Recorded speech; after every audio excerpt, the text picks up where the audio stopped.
AP ముఖ్యమంత్రి చంద్రబాబు నాయుడు గారు రాజంపేట నియోజకవర్గంలో పర్యటించారు.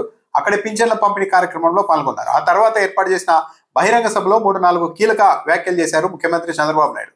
ఇక్కడ రాజంపేట నియోజకవర్గంలో తెలుగుదేశం పార్టీ గెలవలేదు, వైఎస్ఆర్సీపీ అభ్యర్థి గెలిచారు. ఎంపీగా కూడా వైఎస్ఆర్సీపీ అభ్యర్థి గెలిచారు.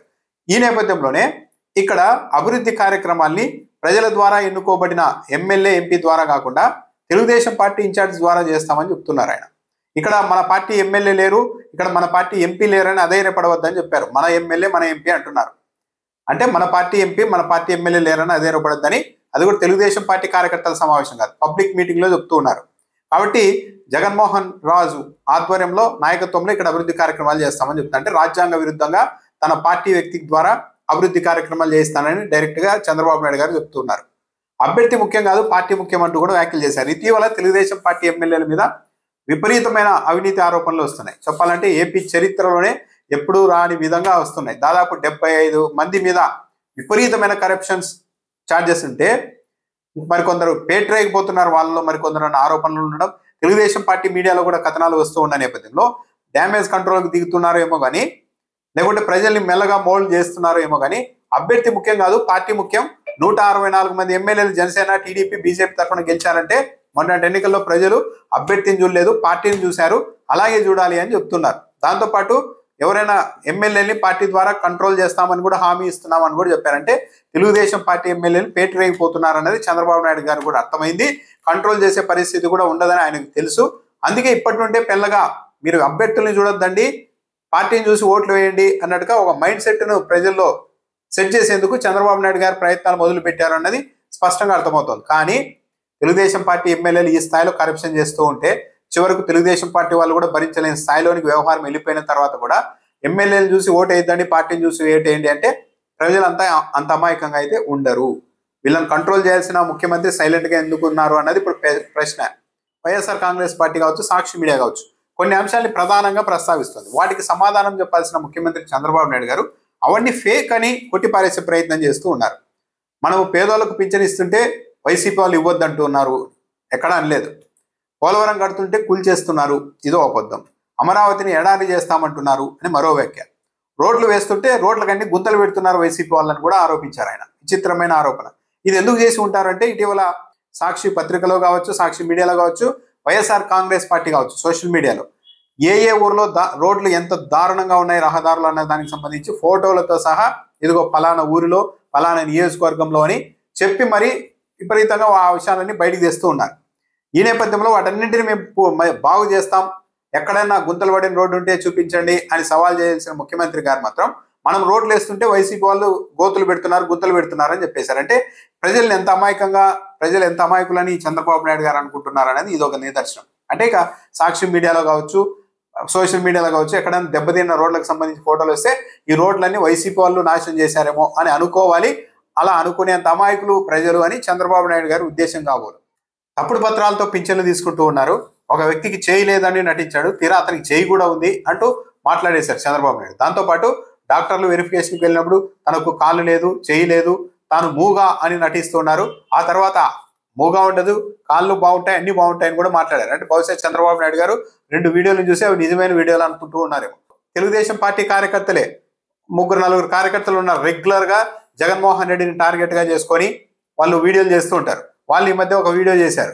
ఏది, ఈ వికలాంగుల్ని అందరినీ అవమానించేలాగా. చాలా మంది వికలాంగులతో దొంగ పింఛన్లు తీసుకుంటున్నారు అన్నట్టుగా నటించేసి కాలు లేదు, నాకు నోరు లేదు అంటూ ఒక డాక్టర్ వచ్చినప్పుడు నటిస్తున్నట్టు ఒక తెలుగుదేశం పార్టీ కార్యకర్తలు ఒక వీడియో చేశారు. బహుశా ఆ వీడియో కూడా ఒరిజినల్ అనుకొని చంద్రబాబు నాయుడు గారు అలా కూడా చేస్తున్నారని అనుకుంటున్నారేమో. చంద్రబాబు నాయుడు గారి స్ట్రాటజీ ఏంటంటే ఒక పెద్ద తప్పు చేస్తూ ఉంటారు. ఒకవైపు లక్షల మంది పింఛన్లకు ఎసురు పెడుతూ ఉన్నారు. నిజమైన వికలాంగులు అందరూ 2 కాళ్ళు లేని వాళ్ళు కూడా కలెక్టరేట్ దగ్గరలో వచ్చేసి రాష్ట్ర వ్యాప్తంగా ఆందోళన చేస్తూ ఉన్నారు, అందరికీ కనపడుతోంది. వాటి గురించి కాకుండా ఇలా 1-2 ఏదైనా రిలవెంట్ గా లేని వీడియోలు ఉంటే వాటిని పట్టుకొని ఇదిగో మొత్తం ఫేకే అని చెప్తూ ఉంటారు.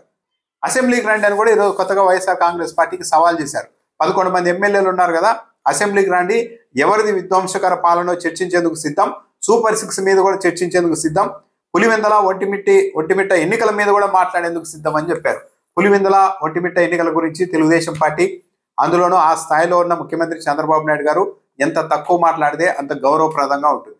పట్ట పగలు ప్రజాస్వామ్యం మీద అఘాయిత్యం చేశారు. పోలీసుల్ని పక్క నియోజకవర్గాల నుంచి వేల మంది కార్యకర్తల్ని తీసుకెళ్ళి ఇంకా దాని మీద గర్వంగా చెప్పుకోవాల్సిన పరిస్థితి రావడం అనేది దురదృష్టకరం. దళితుల డోర్ డెలివరీ అంటే అనంతబాబుది మళ్ళీ ఇప్పుడు కూడా దాని మీద కూడా చర్చిద్దాం అంటున్నారు. ఇంకా ఇక్కడ ఎవరో ఆయన వ్యక్తిగతంగా ఇద్దరి మధ్య జరిగిందని కూడా మొత్తం అసెంబ్లీలో చర్చిద్దాం అంటున్నారు. మరి శ్రీకాళహస్తిలో జనసేన పార్టీ ఇన్ఛార్జ్ దగ్గర పనిచేసిన ఒక డ్రైవర్ని కూడా ఇలాగే హత్య చేశారు కదా. దాంట్లో తెలుగుదేశం పార్టీ ఎమ్మెల్యే మీద ఆరోపణలు వస్తున్నాయి కదా. ఆయనే మొత్తం గూఢచర్యం నడిపారు, అక్కడ నిఘా పెట్టారు, డబ్బులు ఇచ్చి మరి జనసేన పార్టీ ఇన్ఛార్జ్ మీద నిఘా పెట్టించారు. అదంతా పెడిచి కొట్టడం వల్లే హత్య వరకు వెళ్ళింది అంటున్నారు కదా. మరి ఏ రోజైనా దాని మీద చర్చించారా? దాని మీద కూడా అసెంబ్లీలో చర్చిస్తారా? అసలు అసెంబ్లీకి రండి చర్చిద్దాం అంటున్నారు కానీ చూసే వాళ్ళకి నిజమే కదా 11 మంది ఎమ్మెల్యేలు ఉన్నారు, అసెంబ్లీకి వెళ్ళవచ్చు కదా, చంద్రబాబు నాయుడు సవాల్ చేస్తున్నారు కదా అనిపించవచ్చు. కానీ అక్కడికి వెళ్ళిన తర్వాత ఇక చర్చించడానికి ఏమీ ఉండదు. ఎందుకంటే 11 మంది ఎమ్మెల్యేలు. అందుకే జగన్మోహన్ రెడ్డి చెప్తున్నది 11 మంది ఎమ్మెల్యేలతో ప్రతిపక్ష హోదా లేకుండా ఇవ్వకుండా మేము వస్తే అక్కడ మమ్మల్ని మాట్లాడినారు, ప్రజా సమస్యలపైన మాట్లాడేందుకు అంత సమయం కూడా మాకు ఇవ్వరు, కాబట్టి ప్రతిపక్ష హోదా ఇవ్వండి అంటున్నారు. సరే ప్రతిపక్ష హోదా ఇవ్వకపోయినా సరే కనీసం మైక్ అయినా సరే, ప్రతిపక్షంగా వైఎస్ఆర్ కాంగ్రెస్ పార్టీ ఒకటే ఉంది కాబట్టి అక్కడ మీకు మైకు ఒక 2 గంటలు ఇస్తాం రోజుకు, ఇంత సమయం ఇస్తామని కరెక్ట్గా చెప్తారా? లేదు. అంటే కేవలం అసెంబ్లీకి వస్తే అవమానిద్దాం, ఒక ఆట ఆడుకుందాం అన్న ఉద్దేశంతోనే ముఖ్యమంత్రి మాటలు ఉన్నాయి కానీ సీరియస్గా లేదు. చర్చించాలనుకుంటే ఎందుకు అసెంబ్లీలోనే ఎందుకు? రోజు వైఎస్ఆర్సీపీ వాళ్ళు ప్రశ్నలు సంధిస్తూ ఉన్నారు అప్పుల మీద, అన్నిటి మీద. దేని మీద కూడా సమాధానం చెప్పలేదు కదా. ప్రెస్ మీట్ పెట్టి చెప్పొచ్చు కదా ఆయా మంత్రులు సమాధానం, అసెంబ్లీలోనే ఎందుకు? లేదు, చెప్పడం లేదు. పైగా సైబరాబాద్ కట్టింది నేనేం చెప్పుకున్నారు, డ్వాక్రా సంఘాలను ఏర్పాటు చేసింది దానేనని చెప్పారు. ఇది కూడా ఒక అవాస్తవం. 1982లోనే కేంద్ర ప్రభుత్వ ఆధ్వర్యంలోనే డ్వాక్రా బృందాలు ఏర్పాటయ్యాయి. కానీ చంద్రబాబు నాయుడు గారు సీఎం అవడానికంటే ముందే ఇవన్నీ ఉన్నాయి. కానీ నేనే తెచ్చానని ఆయన చాలా బల్లగుద్ది మరీ చెప్పుకుంటూ ఉన్నారు. రాష్ట్రంలో తప్పు చేస్తే ఎమ్మెల్యేలను మంత్రులను నిలదీసే పరిస్థితి ఈరోజు ఉంది.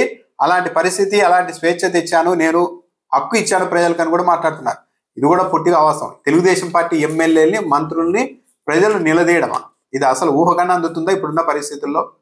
తెలుగుదేశం పార్టీ ఎమ్మెల్యేలు మన జోలికి రాకపోతే చాలు, మన ఆస్తుల జోలికి, మన భూముల జోలికి రాకపోతే చాలు భగవంతుడా అని ప్రజలు అనుకుంటూ ఉంటే వాళ్ళని మీరంతా నిలదీసే స్థాయి హక్కు ఇచ్చాను నేను, అలాంటి స్వేచ్ఛ ఇచ్చానని చంద్రబాబు నాయుడు గారు చెప్తూ ఉన్నారు.